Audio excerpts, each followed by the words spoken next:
Today I want to share a story with you about how one little red logo turned the internet red, united millions of people in support of equality, and created Facebook's most viral campaign ever. But first I actually want to walk you back and paint the scene a little bit. I joined the Human Rights Campaign in 2005. It's America's largest LGBT organization. And it was a very different time back then. This is pre-Barack Obama, people. We had reelected George Bush. The LGBT community had suffered stunning defeats at the ballot box. And the Republicans were pushing a federal marriage amendment, which would essentially just enshrine discrimination in our Constitution by banning marriage for gay and lesbian couples. Fast forward to 2012. At the end of last year, we heard that the Supreme Court would be hearing two historic marriage cases. The first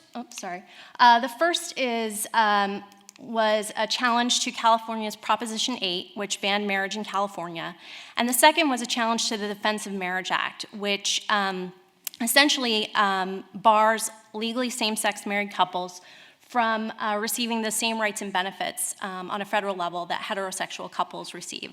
This was historic because it was the first time the Supreme Court would be hearing marriage cases.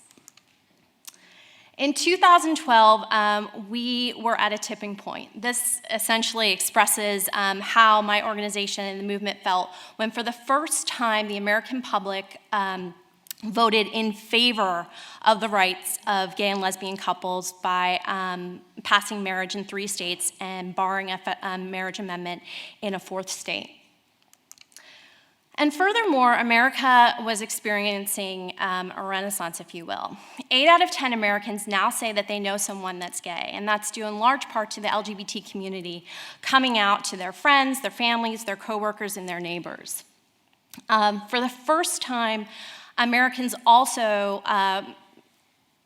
reached a tipping point in terms of supporting marriage equality. 52% of Americans now are in favor of marriage equality. And we also experienced unprecedented support from the corporate community on these issues of marriage.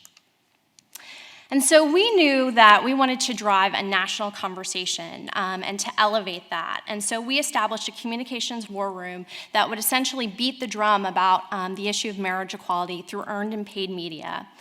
We were also actively planning for events outside of the Supreme Court. But the key component was that we needed to create an aggressive online strategy that would bridge those two pieces and essentially give people a way to engage with us and to continue that dialogue about marriage. And so we had an aggressive online communication strategy that for weeks leading up to the cases essentially scripted at 10 o'clock, at 1 o'clock, at 3 o'clock, at 5 o'clock. What would we be talking about in terms of these cases, and how would we continue that drumbeat and establish our organization as the go-to resource on these cases?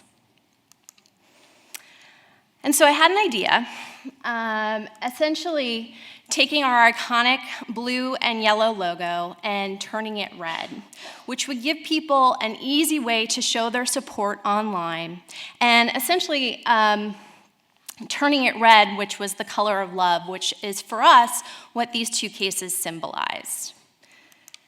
So on Monday at 2 p.m., the day before the cases were to be heard, we changed the logo on all of our digital platforms and posted it to Facebook and asked our followers to change their profile picture as well.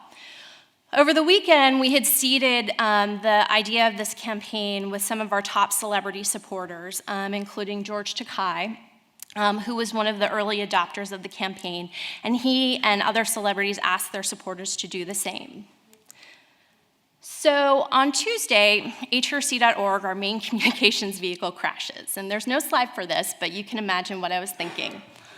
And I had gone to bed the night before, and everything was fine. And I, at this point, had no idea. My husband actually grabbed me by the shoulders and said, "No matter what happens today, this is a historic moment. You and your colleagues have worked so hard. So whether the site is up or the site is down, you and your colleagues are making history." Little did I know that there was a historic event online in the making. But when I got to work that day, I saw politicians, celebrities, companies, and everyday people who had essentially helped to turn the feed of Facebook red in support of equality. So the impact on Facebook, again, it was Facebook's most viral campaign in its history. More than 120% on Tuesday alone, this is, mind you, an entire week of this campaign, changed their profile picture, which was unprecedented. Facebook actually produced this very handy map, which shows you essentially across the United States that virtually, it's a little washed out, but virtually at least one person, if not more, in every single county across the country changed their profile picture to the red equal sign. The darker concentrations of red indicate where it was the most people had changed their profile picture. And I love this map because for me, this speaks volumes about where our country is going in terms of fairness and equality. But we were also present on Twitter, and so there were two reasons that obviously we wanted to be part of the real-time conversation, but the first was ensuring that our message of equality was the top message being heard that day. And the second was ensuring that we weren't hijacked by the right wing. And so through promoted posts and organic posts, we were able to achieve Twitter's highest engagement rate at 19.8% for a promoted tweet and break records in terms of not only the engagement rate, but we had really high retweets off of one tweet and many others that day. So our message of equality was heard on that platform as well. We also experienced, and I guess this is when you really know that you've gone viral, all of the variety of memes that we saw. Everyone from Bud Light to Martha Stewart to HBO to Grumpy Cat, Bert and Ernie. I think this was actually a really key moment, not only when you know you go viral, but for us as an organization and as a brand, we had a very distinct choice. We either embrace this and celebrate it, which we did, or you could certainly try and shut this down. But we were actually really thrilled by it. And I think this is really the power of this campaign, giving somebody something very simple and easy to do and allowing them to make it their own. So now I know why the site crashed. We had unprecedented levels of traffic that day, and we were really put on the spot in terms of having our main communication vehicle to go down. I'm incredibly fortunate that I have a wonderful team at the Human Rights Campaign, and we were actually really quick to think on our feet. And we instantly created a branded Tumblr site that allowed us to essentially have a campaign site in real time. It looked just like our site, so a lot of people actually didn't even know that we were on Tumblr. But a lot of people thought, my God, that's so brilliant. What was your thinking behind that? And I wish that I could say that there was a strategy there, but it was really born out of necessity. But Tumblr has since become my go-to campaign site for moments like these.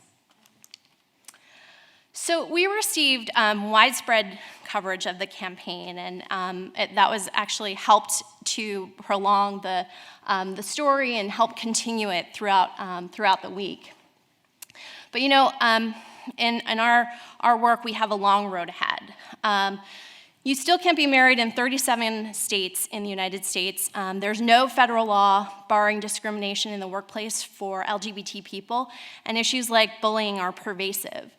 The happy ending to this campaign is that the Supreme Court actually voted to return marriage to California and struck down the Defense of Marriage Act, two very significant moments in our movement's history.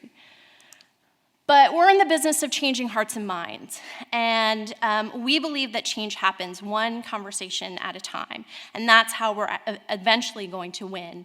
And I just want to share with you one of the many stories that we received about this campaign.